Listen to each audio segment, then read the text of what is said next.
Sa Calamba, Laguna, arestado rin po ang 4 na suspect na pawang mga miyembro umano ng Gun for Hire group. Balitang hatid ni Jay Sabale.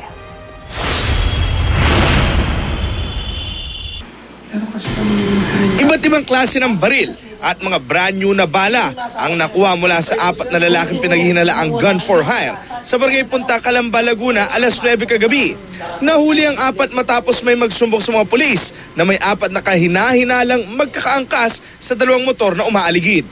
Agad nagsagawa ng checkpoint ang mga pulis, di kalayuan kung saan namataan ang mga sospek, hanggang mahuli ang 4 ng isang mobile na nag-ikot malapit sa checkpoint.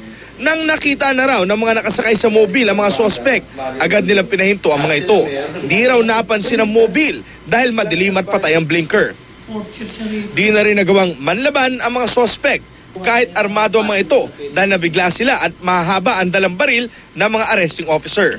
Arestado sina Bernardo Gutierrez, 23 years old, Rosauro Nuki Jr., 35 years old, John Eric Caravana, 24 years old at ang pinaghihinalaang leader na si Mario Belmonte na may hawak ng caliber 45 na ang bala ay full metal jacket. Nakuha rin kay Belmonte ang iba't ibang ID at isang sketch malapit sa lugar. Based na rin doon sa sketch na nakuha namin at hindi lang namin pwedeng i-divulge kung sino yung target at siyempre ongoing pa aming investigation at mga ngalib din yung buhay at ma-alarm masyado yung subject niya may i-divulge namin. So I cannot divulge yung information na yan. Kasi doon sa taas, may subdivision doon yung Philinvest. At may mga resort din doon at malaking bahay sa taas.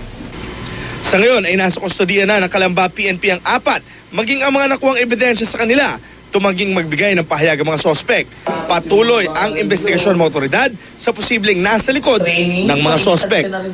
Jay Sabale, GMA News.